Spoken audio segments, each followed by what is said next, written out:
अस्सलामुअलैकुम प्यारे व्यूवर्स, उम्मीद करती हूँ आप सब खैरियत से होंगे, खुश खुर्रम होंगे और अपने अच्छे अच्छे से कामों में बिजी होंगे।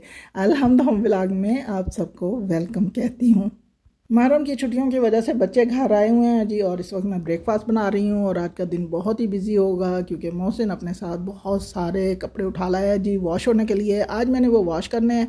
तो जब मैं कपड़े वॉश करने के बारे में सोच रही थी तो मैंने सोचा जी आज मैं वीडियो किस चीज़ पर बनाऊँ तो याद आया कि मैंने वॉशिंग मशीन के अंदर की क्लीनिंग तो आपके साथ शेयर कर रखी है, लेकिन वॉशिंग मशीन को बाहर से किस तरह से हमने क्लीन रखना होता है तो आज मैं इस पर वीडियो बनाऊंगी। मेरा मसला हल हो गया। मेरा व्लॉग, क्योंकि क्लीनिंग व्लॉग्स या फिर घर के सारे कामों पर मैं व्लॉग बनाती हूँ, मेरा व्लॉग बातों वाला व्लॉग नहीं होता क्योंकि घर में 2-4 लोग होते हैं और वो भी कभी कभी घर होते ही नहीं, अपने अपने कामों पर होते हैं। मैं अकेली होती हूँ तो मैं किससे बातें करूँ, तो इसलिए मैं घर में जो काम भी करती हूँ वो आपके साथ शेयर करती रहती हूँ जी। तो आज मैंने ब्रेकफास्ट में बनाया जी ऑमलेट, और साथ में मैंने बनाया जी आलू गोश्त रात से ही पका हुआ था, उसे भी मैंने गर्म कर लिया। और मैंने चने मंगवाए हैं और चनों को तड़का लगा लिया, क्योंकि बाहर से जब चने ख़रीद के लाते हैं तो वो बिल्कुल सिंपल पके हुए होते हैं और उनमें कोई तड़का वड़का नहीं लगा हुआ होता। और घर में फिर इसे लाकर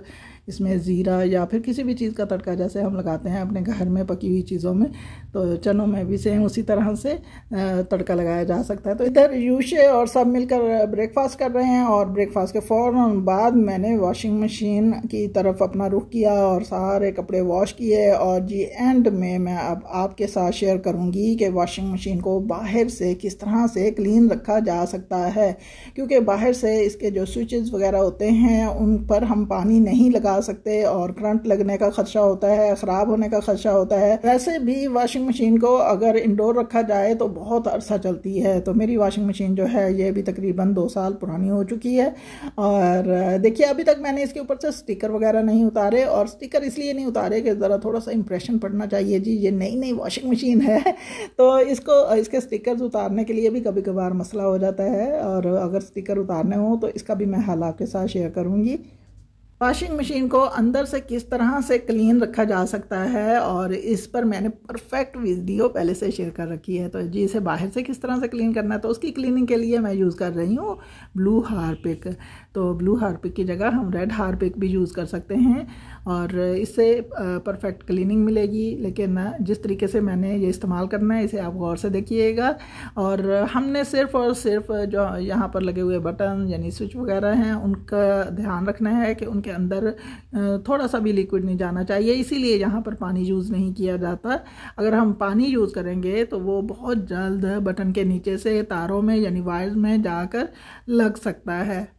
वॉशिंग मशीन को अंदर से साफ़ करना कोई बड़ी बात नहीं है, यानी कोई मुश्किल काम नहीं है, लेकिन जहाँ पर इसका बटन वगैरह यानी इसके स्विच वगैरह होते हैं असल क्लीनिंग का ध्यान हमें वहाँ पर रखना पड़ता है।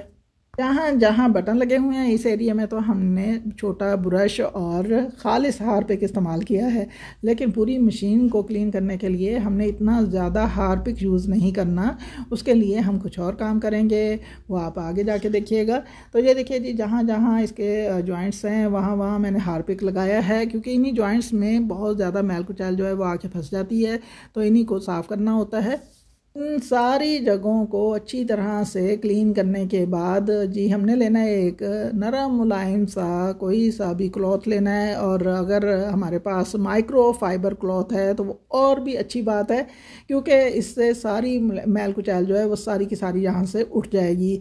हमने इस क्लॉथ को गीला करना है, अच्छी तरह से निचोड़ना है और उसके बाद यहाँ पर हल्का हल्का लगा देना है। इसमें पानी बिल्कुल भी नहीं होना चाहिए, यानी बहने वाला पानी बिल्कुल भी नहीं होना चाहिए जो कि इन बटन के अंदर जाए और हमारे वॉशिंग मशीन की वायर और इसकी मशीन तक पहुंच जाए, तो इस तरह से इसमें करंट आने का खदशा हो सकता है।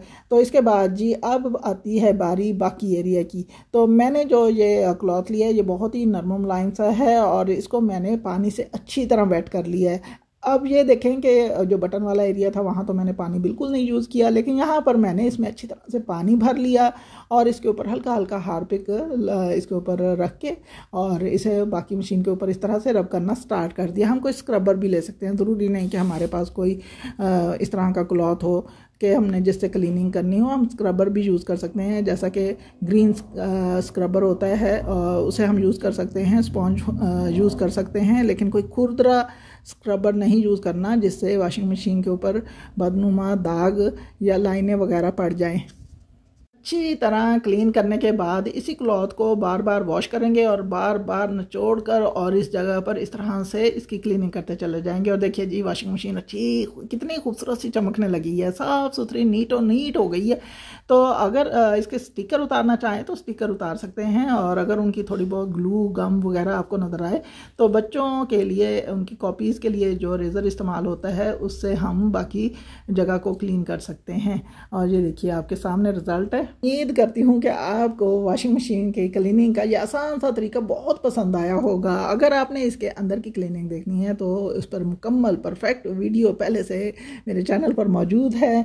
आज बहुत सारे काम हैं, और जैसे ही लॉन्ड्री का काम करके मैं हटी तो थोड़ी देर के बाद ही बारिश शुरू हो गई। सारे कपड़े इकट्ठे करने पड़े और ला के अंदर रखे। और ये है जी मैंगो की पेटी, ये मेरे देवर ने यानी कि मेरे ब्रदर इन लॉ ने भेजी है। बारिश होने की वजह से जितने भी कपड़े अंदर आ गए हैं, और जैसे ही मौसम ठीक होगा इन्हें वापस बाहर जाना होगा खुश्क होने के लिए। तो आज जी मेरी मेड ने छुट्टी की है, काम पर नहीं आएंगी, तो मैंने सारे बर्तन वॉश कर करके अपनी डाइनिंग टेबल पर इन्हें खुश्क होने के लिए इस तरह से फैला दिया। आज मेरी डाइनिंग टेबल स्टोर का काम दे रही है, लेकिन मैं जल्द ही इसे सेट कर लूँगी। और ये देखिए जी, ये पहले वाले मैंगो हैं, मैं आपको दिखा रही हूँ। ये मैंगो की वैरायटी और है, और वो जो दूसरी है वो और है। और इसमें ये जो मैंगो है इनमें हल्की हल्की सी खटास है। अच्छा जी, तो इधर हमने यूशे को तैयार करके और बिठा दिया कार्टून देखने के लिए। यूशे कार्टून बहुत शौक से देखता है, और उसकी पसंद के कार्टून जब लग जाएं तो काफ़ी देर इनको वॉच करता है और बड़ा खुश होता है।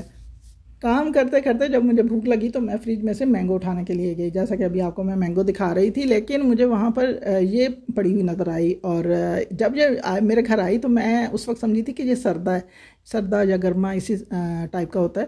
तो मैंने सोचा जी सर्दा है, मैं उठा कर इसे वॉश करने के लिए जब जाने लगी कि वॉश करके इसे फ्रिज में रखूं, तो मुझे उस वक्त पता चला जी कि ये तो फूंट है, तो इसे फूंटे कहते हैं। तो मैंने इसे साफ़ सुथरा करके वॉश करके और इसे रख दिया था जी फ्रिज में। और अब मैंने सोचा कि मैं इसकी चाट बनाती हूँ, बहुत ही मज़े की होती है। इसका अपना कोई जायका नहीं होता, इसे फूंटे कहते हैं, फूंट भी कहते हैं, फुट्टा भी कहते हैं। हम यानी पंजाबी में बहुत सारे इसके नाम हैं, बाकी लैंग्वेजेस में मुझे कोई भी पता नहीं कि इसको क्या कहते हैं। बहरहाल इसका कोई अपना जायका नहीं होता, इसमें और बहुत सारी चीज़ें जाती हैं जिसकी वजह से ये बहुत ही मज़ेदार सी एक चाटनुमा चीज़ बन जाती है। खरबूजे की तरह के इसके अंदर बीज होते हैं, वो सारे निकाल लेने होते हैं, और उसके बाद जी इसे इस तरीके से कटिंग करके कुछ क्यूब्स की तरह से काट कर और इसकी मुकम्मल तौर पर चाट बनाई जाती है। ये एक खट्टी मीठी सी चाट बनेगी, इसलिए इसके अंदर हमने डालना है जी काला नमक, काली मिर्च, चाट मसाला और केचप, और इसके अलावा थोड़ी सी शुगर भी शामिल करेंगे। ये थी जी मेरी आज की बहुत ही यूज़फुल सी वीडियो। अगर आपको मेरी ये वीडियो अच्छी लगी हो तो प्लीज़ मेरे चैनल को सब्सक्राइब कीजिए, लाइक्स दीजिए, कमेंट्स कीजिए और शेयर ज़रूर कीजिए। दुआ में याद रखिएगा। अल्लाह हाफिज़।